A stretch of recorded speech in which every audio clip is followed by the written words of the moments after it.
Bismillahirrahmanirrahim. Assalamualaikum warahmatullahi wabarakatuh. Halo, coba lagi dengan saya, ada Aditya Wardana Channel.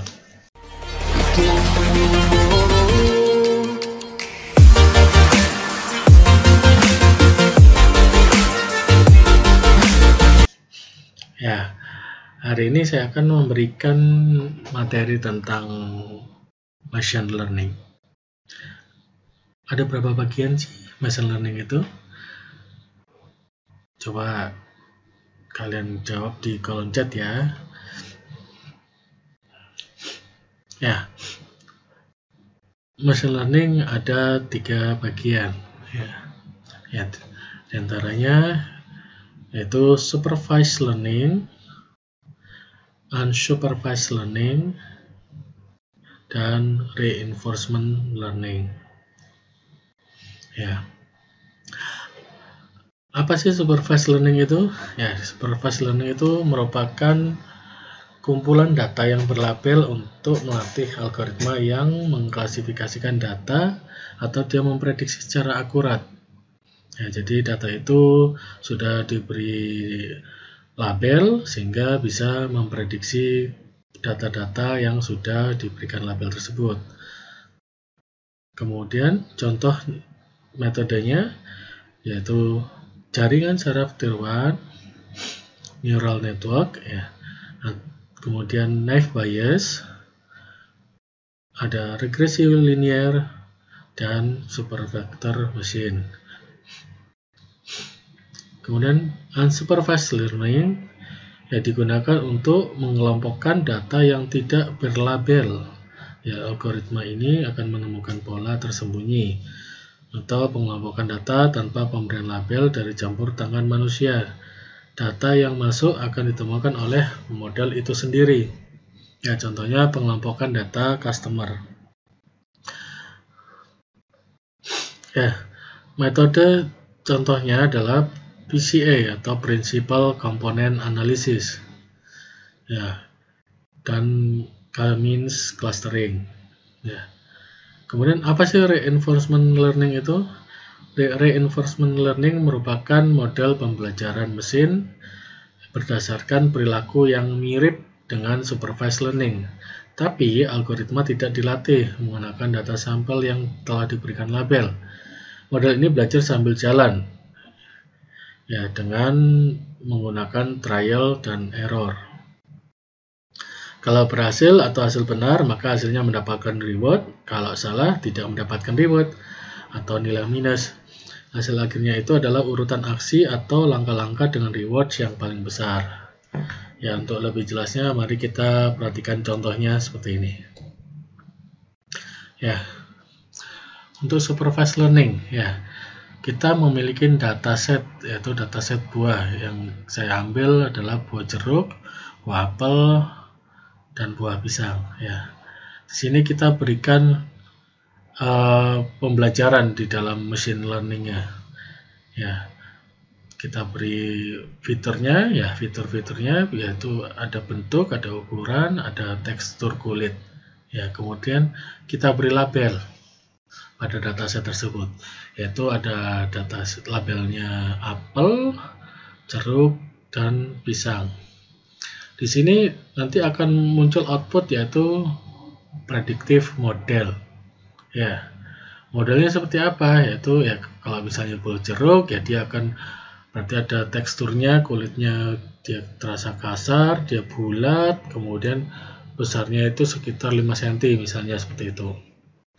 Kemudian kalau buah apel, modelnya seperti dia bulat juga, ya, dia ukurannya 5 cm, namun kulitnya, teksturnya secara dia sangat halus, ya, sehingga akan muncul prediksi bahwa buah apel itu bentuknya seperti itu. Ya, dia memiliki tekstur kulit yang halus, ukurannya seperti bola, ya, panjangnya 5 cm, ukuran besarnya 5 cm, ya, bentuknya bulat seperti itu. Kemudian ada namanya tekstur kulit yang juga halus tapi dia ukurannya panjang. kemudian bentuknya dia lonjong. Ya, maka dia itu akan membuat prediksi bahwa itu adalah buah pisang. Seperti itu, supervised learning. Ya, kemudian diolah, data itu diolah, kemudian muncullah prediksi.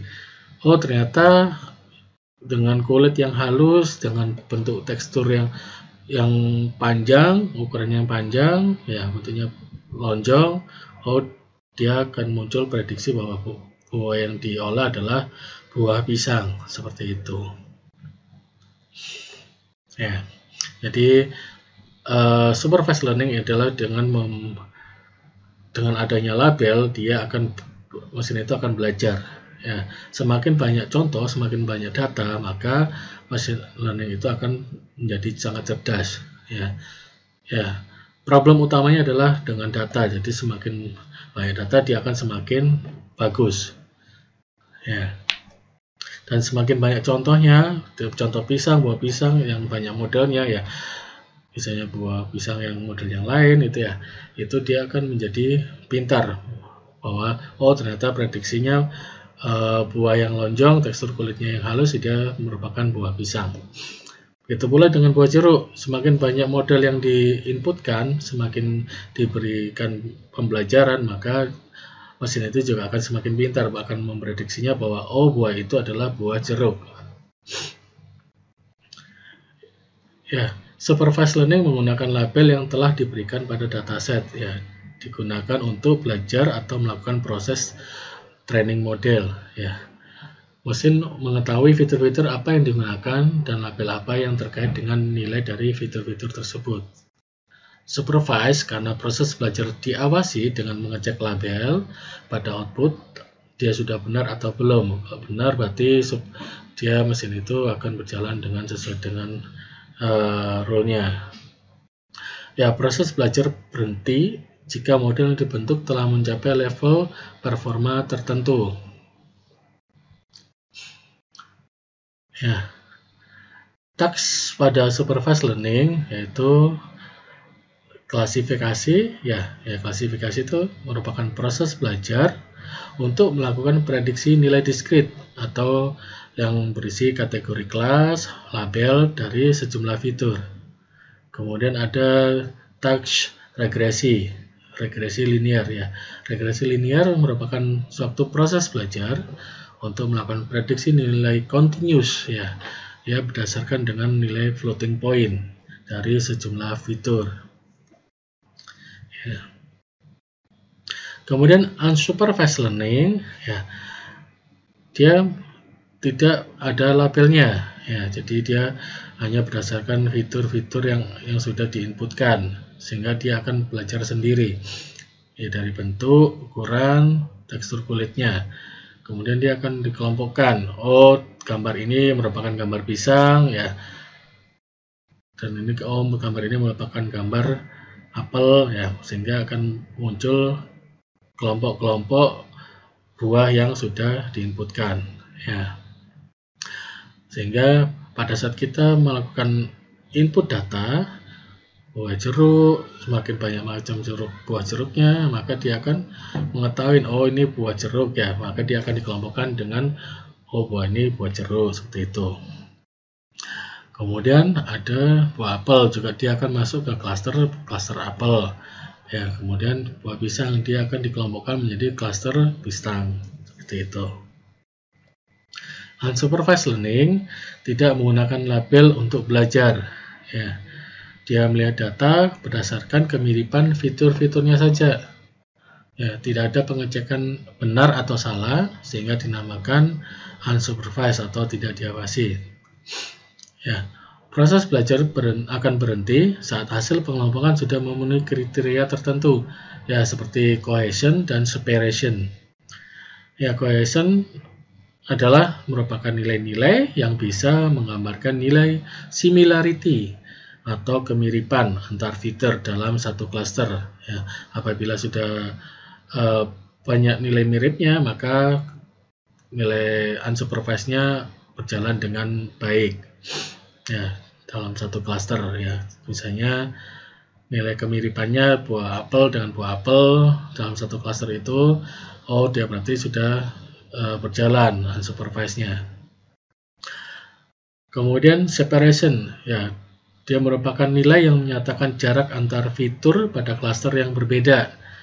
Ya, semakin jauh antar klaster maka pemisahan sudah bagus. Ya, jadi kalau sudah memiliki perbedaan ya antara buah pisang dan buah apel dan buah jeruk, maka dia sudah berjalan seperti sudah bagus lah ya unsupervised learning-nya. Seperti itu. Ya, task yang ada pada unsupervised learning ya. Contohnya clustering ya. Dia merupakan eksplorasi data untuk menemukan kelompok atau clustering atau grup pada data berdasarkan kemiripannya atau kedekatannya fitur atau karakteristiknya yang mirip. Ya, sehingga apabila dia sudah mirip berarti dia sudah masuk dalam satu cluster. Ya, seperti buah jeruk, dia apakah di training datanya apakah sudah mirip fiturnya, maka dia sudah masuk dalam satu cluster. Kemudian dimensionality reduction ya. Jadi mereduksi dimensinya. Eksplorasi data ya, dia untuk menemukan sejumlah fitur yang paling berdampak terhadap respon variabel ya. Seperti itu. Jadi tasknya unsupervised learning adalah ada dua ini. Ya, kemudian reinforcement learning. Ya, dia ada namanya data ya. Dia memodelkan data tersebut, semakin banyak datanya, maka dia akan bisa mengelompokkan data tersebut.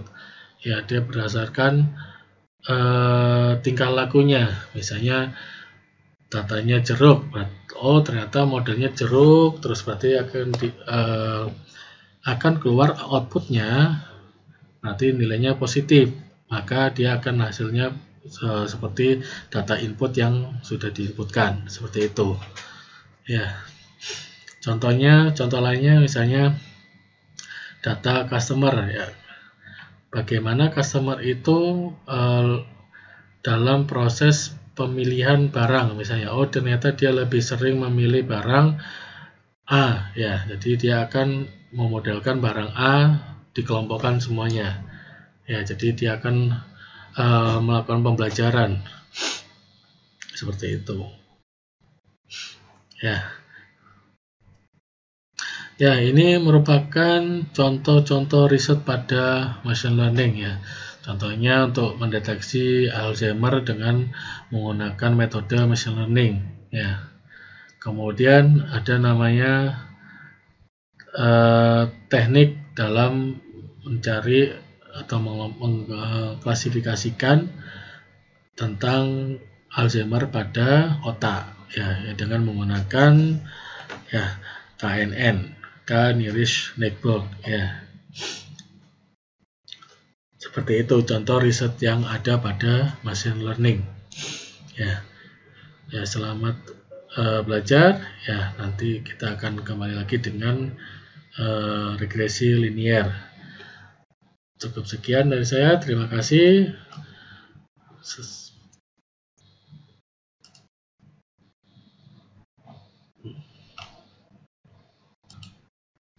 Wabillahi taufiq wal hidayah. Wassalamualaikum warahmatullahi wabarakatuh.